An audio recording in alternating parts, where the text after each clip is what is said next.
있고 모처럼 만에 우리 송우석 집사님이 예배 참석을 했고 우리 김덕자 집사님 남편 되시는 상성님도 오늘 예배 참석을 너무 기쁘게 생각합니다.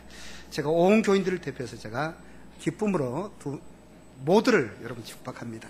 오늘은 또 이렇게 아침 일부 예배는 유치부가 오늘 야외 예배 간다라고 엄마들이 전부 다 일부 예배 나오고 거기다가 손주들 봐야 된다고 또 젊은 할머니들도 일부 예배 드리고 그래 갔습니다. 제가 오늘은 우리가 정해놓은 전도 주일을 맞이해가지고 계속 주일마다 제가 마가복음을 강의하다가 마가복음을 오늘 중단하고 우리가 너무나 잘 아는 이 누가복음에 있는 탕자의 이야기로 여러분들과 같이 시작을 해볼까 합니다. 외국 사람들이 우리 한국 사람들을 보면은 이해되지 않는 것이 하나 있다고 합니다. 그것이 뭐냐면은 명절 때가 되면은 8시간, 9시간 걸려가지고 그 기나긴 정말 어떤 피난길 같은 그런 고향으로 가는 행렬을 보면서 꼭 저렇게 가야 되냐 그런 생각을 한다는 겁니다. 그런데 더 충격을 받는 것은 그렇게 8시간, 9시간 걸려가지고 고향에 가가지고 하룻밤만 자고 그 다음날 바로 이제 또 서울로 온다는 그게 또 더 충격적이다라는 그 TV에서 내가 한번 그렇게 말하는 것을 보았습니다. 여러분, 사람은 누구든지요, 사람이든지 동물들도 마찬가지예요. 고향으로 가고 싶은 회귀 본능이 사람들에게는 있습니다. 왜 사람이 고향을 그리워하는가? 그건 내가 어렸을 때부터 내 인격이 형성될 때까지 부딪히며 살아왔던 사람들이 그 고향 땅에 있고 그 중에 대표적인 분이 바로 부모님이 있기 때문에 우리는 고향을 그리워하고 있습니다. 여러분, 우리가요 부모님이 돌아가시면은 그리고 고향 땅에 가서 크게 내가 찾아갈 사람이 없다면은 막 이렇게 고향에 이제 덜 가지는 그런 느낌을 받아요. 무슨 삼촌이 있고 사촌들이 있다 그러면은 고향 땅에 가고 싶지만은 촌수도 뭐 6촌, 8촌 있다 그러면은 별로 그렇게 가고 싶은 마음이 적어집니다. 그리고는 이제 또 우리 다음 세대는 아예 고향이 뜸에 그나 아버지 고향, 아빠 고향이지 우리 고향이 아니지 않느냐라고 뜸해지는 수도 있을 것입니다. 그런데 오늘 본문에 보면은 오늘 성경에는 아버지 집을 등지고 떠났던 한 아들로부터 그 이야기가 시작이 되는데 오늘 여러분 우리가 읽지는 않았습니다만은 누가복음 15장 13절을 한번 보십시오. 우리 13절 14절까지를 같이 한번 읽겠습니다. 찾으시면 아멘. 시작. 그 후에 며칠이 안 되어 둘째 아들이 재물을 다 모아가지고 먼 나라에 가 거기서 허랑방탕하여 그 재산을 낭비하더니 다 없앤 후 그 나라에 크게 흉년이 들어 비로소 궁핍한지라. 자, 여러분 앞을 봐주시기 바랍니다. 여기에 어떤 분이 두 아들이 있었습니다. 근데 둘째 아들이 아버지가 멀쩡하게 살아있는데 자기 몫으로 유산을 미리 달라고 이야기하는 겁니다. 여러분, 히브리 사람들은요 아버지가 살아있는 한 절대로 유산을 주지 않습니다. 그건 율법에도 그렇습니다. 그런데 이 아들이 자기 유산을 미리 달라고 이야기합니다. 보수적이고 깝깝한 아버지 밑에 있는 것보다는 차라리 내가 내 마음대로 가서 멋있게 한번 살아보겠다는 이 생각 갖고 이 둘째 아들이 유산을 미리 달라고 졸아서 이제 그 자기 유산을 받아가지고 먼 나라에 가서 오늘 성경에 보니까 허랑방탕하게 살았다라고 이야기하는 겁니다. 여러분 성경에 보면은요 아버지를 떠나는 순간 그때부터 결핍이 오고 궁핍이 오고 허랑방탕이 찾아오는 것, 이건 바로 오늘 우리 인간들의 상태를 내포하고 있는 겁니다. 제가 아침에 이 꽃을 가만히 보았습니다. 여러분 만약에 제가 이 꽃을 하나를 이걸 딱 뿌려가지고 땄다고 가정을 해보십시오. 이 꽃을 하나 탁 뿌려가지고 제가 따가지고 갖고 있으면은 지금 제가 가지고 있는 꽃이나 여기 붙어있는 꽃이나 똑같을 것입니다. 그러나 이게 하루가 지나고 이틀이 지나고 3일이 지나면 제가 꺾은 꽃은 금방 시들어버리고 말 것입니다. 왜 그렇습니까?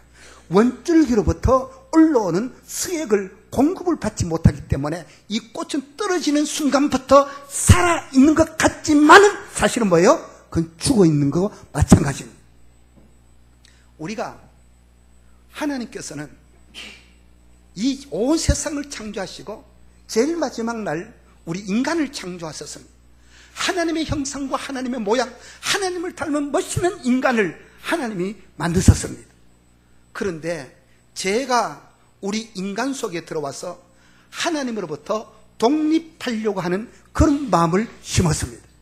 하나님 앞에 불순종함으로 말미암아 하나님과 인간이 분리되어지고 말았습니다. 그때부터 인간은 죄인이 되어졌습니다. 하나님께로부터 분리되어졌던 인간, 이걸 우리는 집을 나간, 아버지의 집을 나간 그 둘째 아들과 같은, 그때부터 허랑방탕이 찾아오고 궁핍이 찾아오고 결핍이 찾아왔습니다. 관계가 끊어졌다는, 하나님과 관계가 끊어지고 말았습니다. 여러분, 관계가 끊어졌다는 말은요, 원가지가 줄기로부터 이 잘려졌다는 말과 동일한 말입니다. 그래서 우리가 죄로 말미암아 우리 안에 질병이 들어오고 악한 생각이 들어오고 여러 가지 증상들이 나타나 있습니다. 이것이 지금 우리 인간들이 처해 있는 상태라는 겁니다. 바로 여기 둘째 아들도 아버지의 모든 것들이 갖추어져 있는 풍부한 집을 자기 못을 찾아가지고 떠나는 그 순간부터 그 허랑방탕함이 찾아오고 허비가 찾아오고 궁핍이 찾아오기 시작했습니다. 이것이 우리 인간의 상태라는 사실입니다. 오늘 이 자리에 어쩌면 교회를 처음 나오신 분들도 있을 수 있습니다. 신앙생활을 오래 한 분들도 있고 이 본질의 문제는 다 똑같습니다. 우리는 하나님을 멀리 떠나는 그 순간부터 우리에게 뭐가 찾아오는가? 하나님을 멀리 떠나는 그 순간부터 우리에게는 궁핍이 찾아오고 결핍이 찾아오게 되어 있습니다. 그런데 여러분 14절을 다시 한번 보십시오. 다 없앤 후 그 나라에 크게 흉년이 들어 그가 비로소 궁핍한지라. 가서 그 나라 백성 중 한 사람에게 붙여사니 그가 그를 들러보내어 돼지를 치게 하였는데 그가 돼지 먹는 지연 열매를 배를 채우고자 하되 주는 자가 없는지라. 아버지의 풍부한 집을 떠나서 이 사람은 먼 나라에 가서 그 많은 재산들을 창기와 이런 사람들로 허랑방탕하게 그 돈을 다 날려버리고 말았습니다. 이제는 오갈 데 없는 신세가 되었습니다. 그래서 그 나라에 어떤 사람에게 돼지 묵는 양돈하는 사람 집에 들어가게 되는데 들에서 돼지를 치는 이런 일까지 떨어졌습니다. 여러분, 유대인들이요 구약 성경에도 그렇지만 가장 혐오하는 동물이 돼지입니다. 지금도 저 성지순례를 가면 유대인들은 절대로 돼지고기를 올리는 법이 없습니다. 지금도 돼지를 혐오하는 그런 동물입니다. 그런데 이 부잣집 아들이 자기 재산 다 타가지고 먼 나라에 가서 허랑방탕하게 그 많은 재산 다 날려버리고 이제는 돼지 치는 집에 가서 돼지를 치는데 그날에 흉년이 드니까 얼마나 배가 고팠든지 돼지가 먹는 지연 열매를 먹는데 그것마저 먹을 수 없어. 왜? 없어서 못 먹는 겁니다. 배를 채울 수 없었습니다. 그래서 그런데 이런 생각이 이제 이 아들 속에 들어오기 시작하는 겁니다. 여러분 16절을 한번 보십시오. 우리 16절 17절을 같이 읽겠습니다. 시작. 그가 돼지 먹는 지연 열매로 배를 채우고자 하되 주는 자가 없는지라. 이에 스스로 돌이켜 이르되 내 아버지 집에는 양식이 풍족한 품꾼이 얼마나 많은가. 나는 여기서 줄여 죽는구나. 여러분 가장 비참한 상태를 지나가지고 주림의 상태를 넘어서서 이제 어디까지 왔습니까? 이 둘째 아들은요 아버지의 집을 떠나는 그 순간부터 점점 결핍이 찾아오고 궁핍을 넘어서서 가장 혐오스러운 자의가 아닌 타의에 의해서 돼지치기로 전락된 상태에 빠졌습니다. 그 돼지치기로 전락된 상태, 여기서도 그는 자기의 배 하나 지금 채울 수 없는 형편에 이래서 마지막에는요, 생각하면 안 되는 그런 생각까지 했는데, 그게 뭐라고요? 오늘 성경에 보니까 죽음의 문제를 생각하게 되었습니다. 죽음의 문제를. 여러분, 누구나 이런 캄캄한 밤을 만난 경험들이 있을 거예요. 어떤 사람은 몸이 너무 아프니까 차라리 내 아버지 산소 옆에, 내 거기 움막 쳐 있다가 내가 같이 아버지 산소 옆에서 내가 가는 게 좋겠다라고 이렇게 말하는 사람도 있습니다. 제가 다른 교회 부목사로 있을 때요, 거기는 큰 교회였기 때문에 그 신방을 가보면 여러 사람들이 있잖아요. 목사님, 내가 지금 얼마나 힘들지 않은 겁니까? 오늘 또 돈 때문에 계속 쫓겨다니고, 내가 신방을 갔는데 부부가 앉아있는데요, 그 전화벨이 오는데 집 전화를 받지를 않는 거예요. 한 3분 동안 계속 벨 소리가 나도 전화기만 보고 가만히 있는 거예요. 그러면서 그 부인이 이야기합니다. 어떨 때는 오늘 밤에 자 눈을 감으면은 내일 아침에 팔가 오지 않으면 좋겠다라는 그런 생각까지 드는, 그렇게 지내고 있다는 이야기를 들었습니다. 사랑하는 성도 여러분, 얼마나 힘이 들었으면, 얼마나 사는 게 고달팠으면, 얼마나 돈이 쫓았으면, 오늘 내가 이 자리에, 오늘 차라리 눈을 감았으면 내일 다시 아침이 밝지 않으면 좋겠다라는 그런 생각을 가질까요? 여러분, 이게 바로 영적인 존재입니다. 막장 같은 끝선에 설 때 비로소 우리는 뭐예요? 그때 자기 생각이 들어오는 겁니다. 여러분, 오늘 17절을 어떻게 생각하고 있습니까? 17절을 보십시오. 이렇게 시작하고 있습니다. 이에 스스로 돌이켜 그랬습니다. 이에 스스로 돌이켰다. 이 말은 뭐예요? 이제 비로소 본 정신이 들어왔다, 이 말입니다. 사람은 참 이상해요. 우리가요, 어릴 때 애들을 키워보면은 막 이 뜨거운 데 이렇게 뭐 주전자에 뜨거운 물이 있다 이러면은 그거 가지 마라 그래도 말 못하는 애들은 막 기어가지고 그걸 한번 데워가지고 막 뜨거워 막 울어야, 어떨 때 자꾸 가려고 하면 엄마가 그래 한번 가봐라 하면서 손을 꺼가지고 억지로 한번 살짝 대면 뜨겁거든요. 아 뜨거워 이러면 그 다음부터는 가라 그래도 안 갑니다. 근데 여러분, 애들 막 그런 줄 아십니까? 우리가 인간이 영적인 동물인데요, 하나님께서 이거 하지 마라 하면 예 해놔놓고도 어디 가서 정신을 차립니까? 아 뜨거워 하는 자리에 갔을 때 인간은 정신을 차린다니까요. 아유, 이렇게 해도 괜찮네. 뭐 이렇게 살아도 하나님이 손 안 대네. 그러다가 아 뜨거 그 자리에 가면 그때 정신을 확 차리는 이런 모습을 볼 수 있습니다. 그게 뭐예요? 오늘 이 둘째 아들이 언제 제정신이 돌아왔습니까? 언제 자기 자신에게 돌아왔습니까? 죽음의 자리에까지 내려갔을 때 제정신이 이 둘째 아들이 돌아온 겁니다. 하나님께서 우리 인간을 빚으실 때, 하나님 안에 머물 때 인간은 비로소 하나님이 우리를 디자인하실 때, 우리가 하나님 안에 거할 때 비로소 거기에 우리가 행복하게, 설계도가 그렇게 되어져 있다는 사실입니다. 다시 이야기합니다. 우리가 하나님을 떠나는 그 순간 우리 인생은 궁핍이 찾아오고 결핍이 찾아오고, 하나님을 떠나는 그 순간 우리 인생은 허무가 찾아오게 되어져 있다는 겁니다. 자기 재산을 받아가지고 먼 나라에서 허랑방탕하게 처음에는 자신있게 출발했던 이 둘째 아들, 그는 이제 그 많은 재산들 다 날려버리고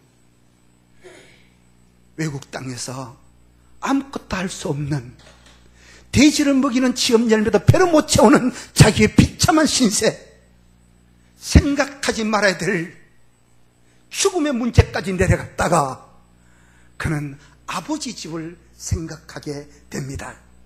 그래서 성경은 이에 스스로 돌이켜라고 말씀합니다. 여러분, 이에 스스로 돌이켰다, 이건 아직 회개가 아닙니다. 내가 절망의 밤을 통과하는 계기가 있었을 때 사람들은요, 온전한 자리에 새롭게 출발할 수 있다는 사실입니다. 우리가 인생을 살다 보면 어떨 때는 막장 같은 그런 생애가 내 인생에 올 수도 있습니다. 여러분, 그러나 우리의 인생을 쫙 간조를 해보면은요, 어떨 때는요, 그렇게 막장 같은 그 끝지점에 섰을 때에 거기서 내가 새롭게 변화되는, 새롭게 돌이키는 기회가 되어진다면은 그 막장 같은 그 끝지점은요, 저주가 아니라 우리 인생의 축복이 되어질 수 있다는 사실입니다. 아멘. 네, 어떤 분은 그래요. 내가 옛날에 그때 부도나지 않았더라면은, 내가 옛날 그때 계속해서 지금까지 잘 갔더라면 나는 절대로 교회 나오지 않았을 것이다. 나는 절대로 하나님 믿지 않았을 것이다. 이렇게 말한 분이 있어요. 그때 내가 부도가 나고 내가 그 경제사범으로 감옥에 들어갔다가 나오고 그런 과정을 거치면서 내가 하나님을 붙잡았기 때문에 오늘의 내가 있다고 저는 그렇게 고백하는 분도 저는 보았습니다. 맞습니다, 여러분. 우리 그리스도인들에게 있어서요, 그런 그 아픔이라는 것은 그건 저주가 아닙니다.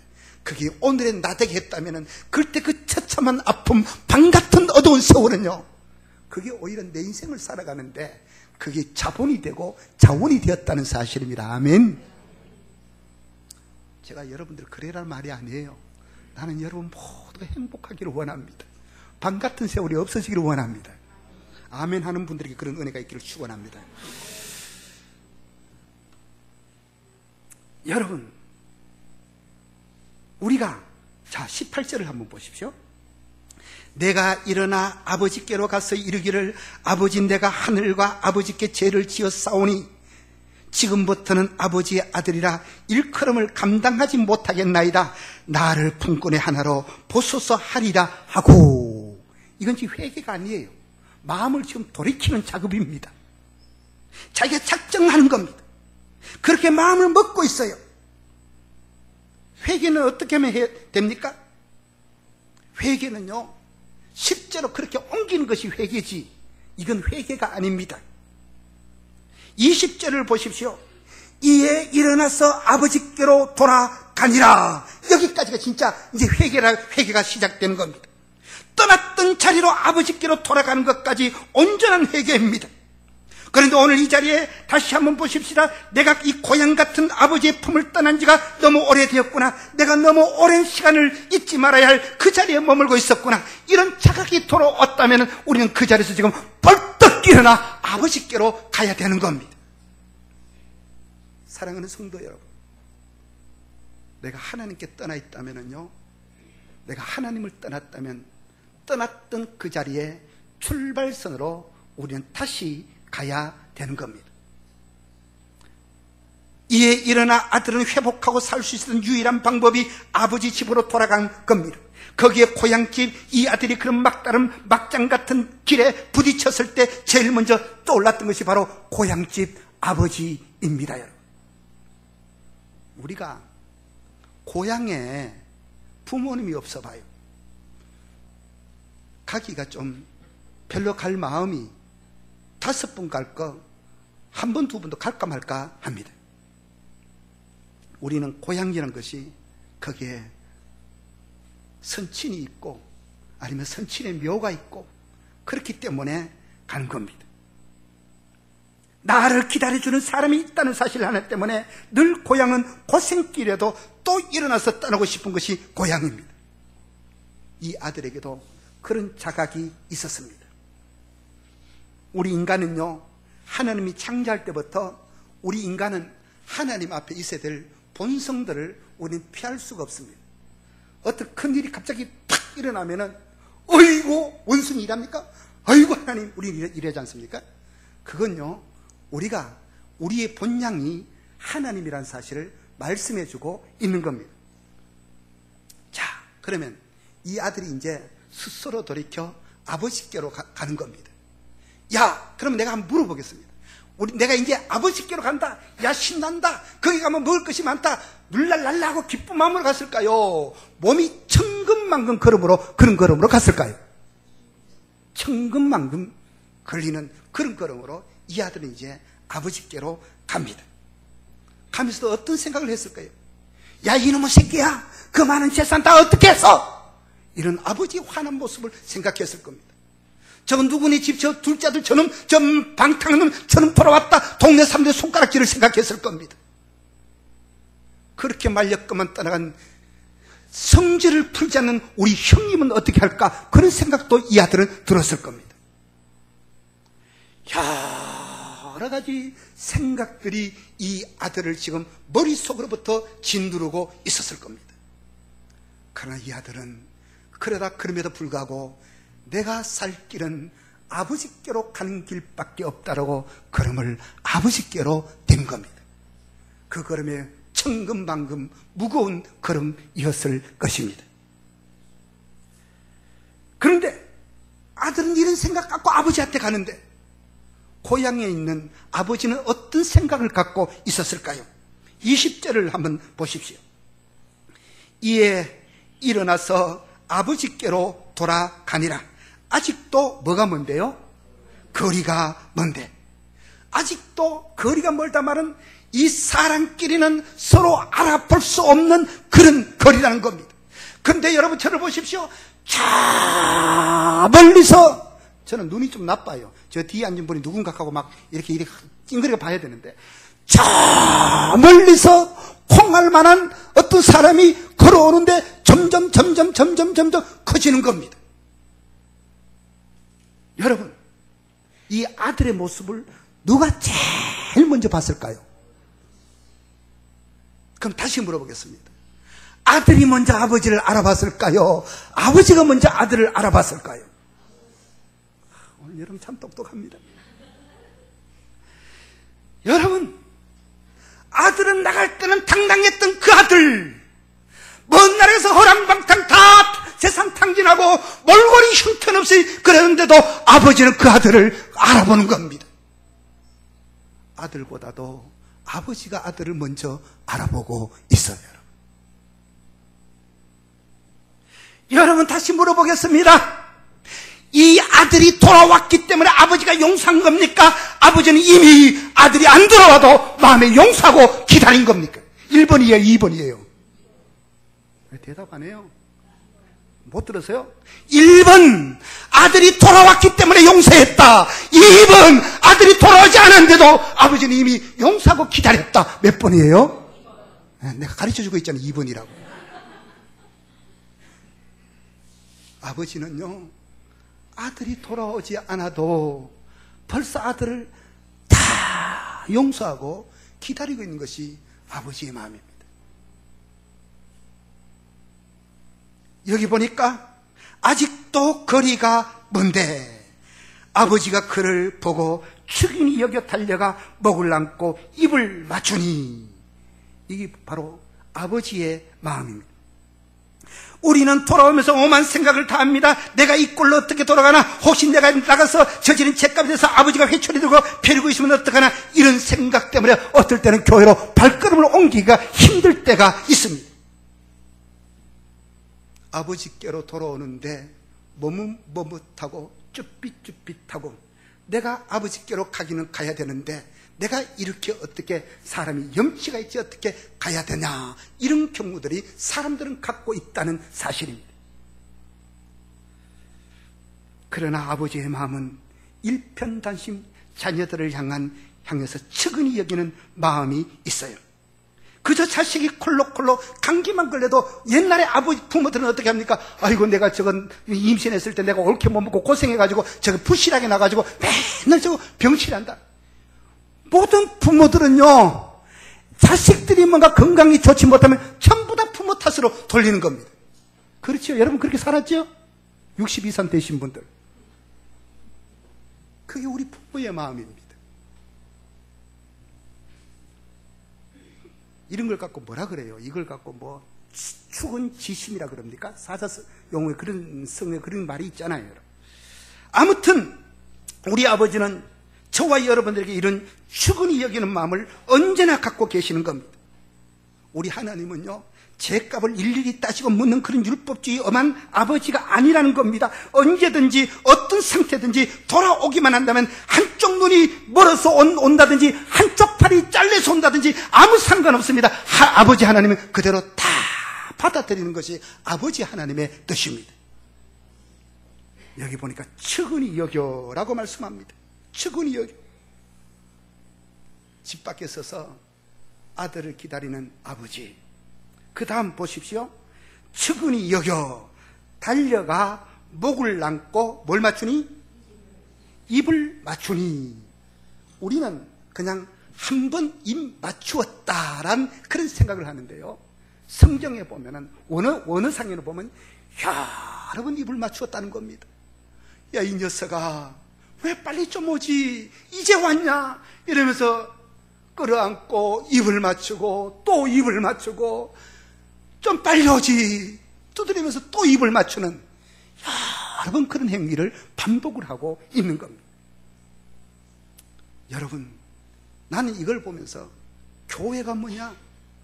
교회는 어떤 하나님의 자녀가 들어오면 정말 이 황금 종교에 와서 그가 편안히 말씀 안에서 자유함을 누릴 수 있는 것, 그게 교회 아니겠어요, 여러분? 그런 은혜가 있기를 축원합니다. 21절을 우리 또 같이 한번 읽어볼까요? 21절 시작. 아들이 이르되 아버지, 내가 하늘과 아버지께 죄를 지었사오니 이제부터는 아버지의 아들이라 일컬음을 감당하지 못하겠나이다 하나. 이게 이제 자식들의 어리석은 생각입니다. 여러분, 자식의 생각은요, 아버지의 마음을 넘지를 못한 겁니다. 지금 입 맞추고 있는데도 이 자식은 어떤 생각을 하고 있습니까? 아버지, 내가 하늘과 아버지께 죄를 지었습니다. 내가 지금부터는 아버지 아들이라 감당치 못하겠습니다라고 이 자식은 이렇게 이야기합니다. 지금 아버지는 뭐예요? 다 용서해주고 끌어안고 있는데 이 아들이 지금 뭐 하고 있는 겁니까? 내가 죄 많은 놈입니다. 여러분, 우리가 신앙생활을 하면서 보면은요, 우리가 어떨 때는요, 이 아들은 자기를 정죄하는 정죄감에 빠져 있습니다. 우리가 신앙생활 하다 보면은 교회를 가려고 하면 니까지 어떻게 신앙생활해요? 네가 무슨 뭐 교회에 뭐 아이고 네가 신앙생활 한다고? 네가 그렇게 죄를 짓고? 자꾸 우리 마음속에 이런 정죄감을 집어넣어요. 아니, 나는 그래도 담배는 끊고 내가 교회 가야지. 내가 그래도 술 끊고 교회 다니겠다. 자꾸 이런 네가 그 꼴점에서 어떻게 네가 교회를 다녀? 이건 여러분, 그런 마음을 집어넣는 것은 그건 사탄의 그런 주는 생각입니다. 우리가 예수 믿을 때는요, 어떨 때는 좀 뻔뻔해야 된다. 그래, 나 예수 믿는다. 왜? 네 뭐 내한테 보태준 거 있니? 이런 마음으로 교회를 나와야 된다는 말이에요. 아멘.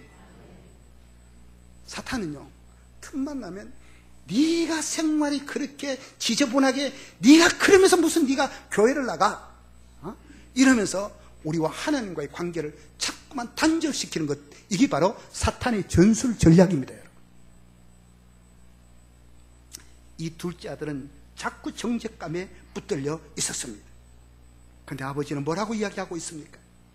아버지는요, 여기 성경을 한번 보십시오. 아버지는 종들에게 이르되 제일 좋은 옷을 내어다가 입히고 손에 가락지를 끼우고 발에 신을 신기라. 여러분, 이건요, 보통 옷이 아닙니다. 어떤 옷이라고요? 제일 좋은 옷을 이야기하고 있는 겁니다. 보통 송아지가 아니라 살찐 송아지를 이야기하고 있습니다. 손에 가락지를 끼웠다는 것은 무슨 말입니까? 이건요, 내가 이제 아들의 권위를 회복했다, 이 말입니다, 여러분. 아들이 돌아왔다는 것에 너무나 가슴이 벅차가지고 아버지는 제일 좋은 옷을 입히고 손에 가락지를 끼우고 발에 신발을 신겼습니다. 이거는 너의 완전한 직분을 회복했다는 이 말이 바로 이 아버지의 마음입니다.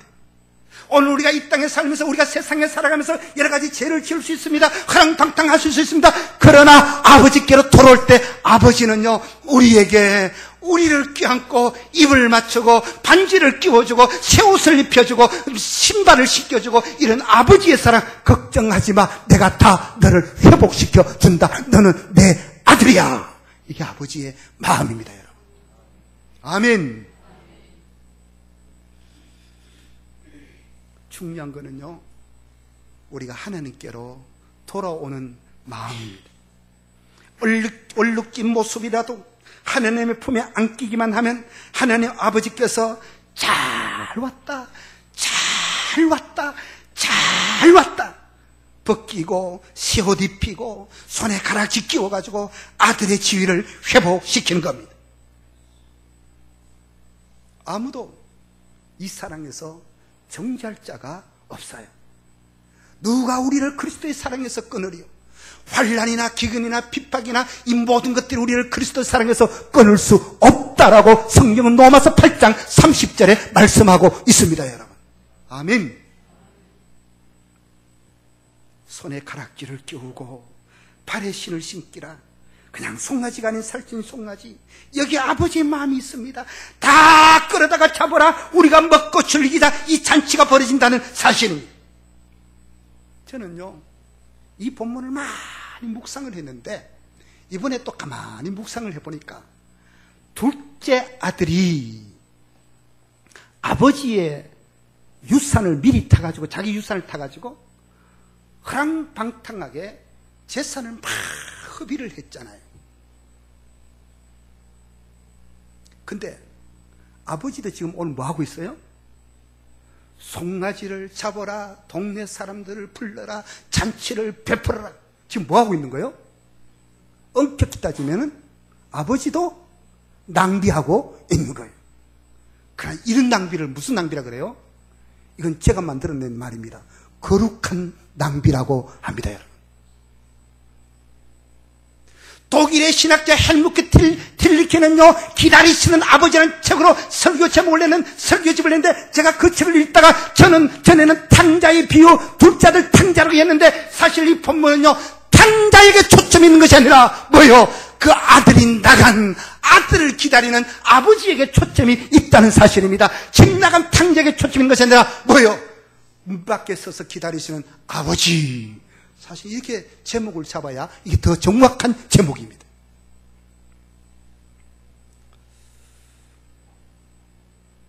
오늘 24절을 보십시오. 이 내 아들은 죽었다가 다시 살아났으며 내가 잃었다가 다시 얻었노라니 그들이 즐거워하더라 그랬습니다. 여러분, 주일날요 우리가 이 예배를 드리는 것은 이거는요 잔치입니다, 여러분. 천국의 영적인 잔치입니다. 세상이 줄 수 없는, 세상에 얻을 수 없는, 세상에서 뭔가 체험할 수 없는 큰 기쁨, 하늘의 평강과 하늘의 보좌를 누리는 것, 이게 바로 예배가 되어야 된다는 사실입니다, 여러분. 나는 늘 미안해요. 성도들한테. 목사는 주일날 설교 한 편에 어쩌면 목숨을 걸어야 되는데 네가 목사로서 그렇게 하고 있는가, 이런 생각이 들 때가 있습니다. 사랑하는 성도 여러분, 오늘 여러분들을 우리 교회는 이 잔치에 초청을 했습니다. 정말 여러분의 가슴들 속에, 이 황금 종교 안에서 여러분의 가슴 한복판에, 여러분의 이 가슴 한복판에 하늘의 아름다운 잔치가 일어나는 그런 은혜들이 있기를 주님의 이름으로 축원합니다. 기도드리겠습니다. 사랑하시는 아버지 하나님, 하나님 감사합니다. 오늘 저희들은 누가복음 15장에 나타나는 아버지의 집을 떠나 자기 자신이 멋있게 살겠다고 야망을 가지고 집을 떠났던 둘째 아들, 이 아들이 다시 아버지께로 돌아오는 이런 모습들을 우리가 바라보며 이것이 정확한 우리의 모습이란 사실을 다시 한 번 더 생각해 보았습니다. 하나님과의 관계가 단절되어져 있다면 새롭게 회복되어지는 그런 은혜들이 우리에게 있게 하여 주시옵소서. 우리 모든 성도들의 가슴마다 저들의 하늘의 잔치가 열려지게 하여 주시옵소서. 예수님 이름으로 기도하옵나이다. 아멘.